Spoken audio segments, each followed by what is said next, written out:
RBI ने बड़ी सफलता हासिल करते हुए 100 टन सोने की घर वापसी करवाई है। ये सोना ब्रिटेन के सेंट्रल बैंक में सालों से जमा था, जिसे आरबीआई ने फिर से अपने खाते में डलवाया है। वहीं गोल्ड रिजर्व के बढ़ने से देश की अर्थव्यवस्था पर सकारात्मक प्रभाव पड़ना तय माना जा रहा है। एक समय था जब देश का सोना बाहर रखने की खबरें सुनने को मिलती थीं।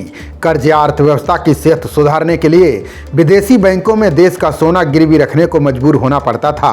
ये दौर भारत की आज़ादी के पहले से ही जारी था, जो देश को स्वतंत्रता मिलने के बाद भी कई दशकों तक जारी रहा। ब्रिटेन बैंक ऑफ इंग्लैंड में आज़ादी के बाद भी भारत ने कई टन सोना रखा हुआ था। अब 100 टन सोने की वापसी हुई है। भारतीय रिजर्व बैंक का ये कदम ऐतिहासिक बताया जा रहा है। ये देश के स्वर्ण भंडार की सबसे बड़ी वापसी है।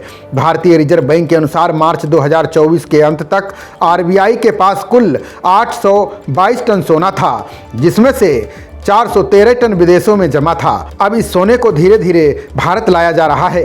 वैश्विक आंकड़ों के मुताबिक हाल के वर्षों में सोना खरीदने वाले केंद्रीय बैंकों में आरबीआई प्रमुख है, जिसने पिछले वित्तीय वर्ष के दौरान 27 टन सोना अपने भंडार में शामिल किया है।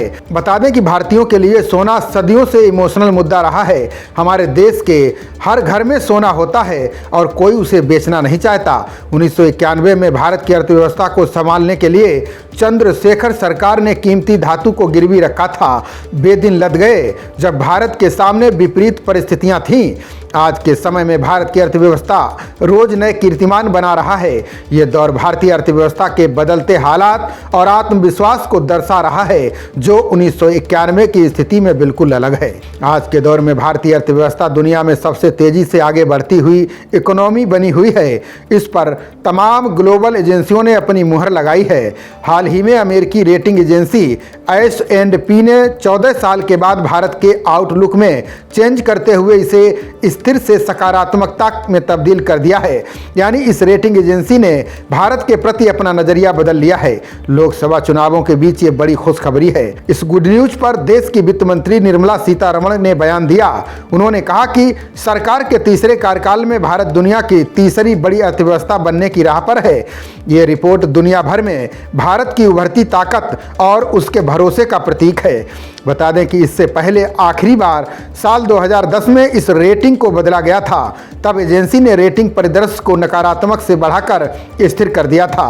कोरोना काल के बाद इंडियन इकोनॉमी ने जोरदार वापसी करते हुए सभी को चौंका दिया। इसकी रफ्तार अभी भी बरकरार है। इस वजह से रेटिंग एजेंसी को भारत के प्रति अपना नजरिया बदलना पड़ा। अपनी रिपोर्ट में S&P ने कहा कि अगर भारत सतर्क राजकोषीय और मौद्रिक नीति को अपनाता है तो वो रेटिंग बढ़ा सकती है। ये कदम अगले 2 साल में भारत की साख को बढ़ाने वाले साबित होंगे। अमेरिकी एजेंसी ने अपनी रिपोर्ट में ये भी कहा कि भारत का राजकोषीय घाटा सार्थक रूप से कम होता है तो GDP तेजी से दौड़ने लग जाएगी। खबरों का सिलसिला जारी रहेगा। देखते रहिए जनप्रवाद। नमस्कार।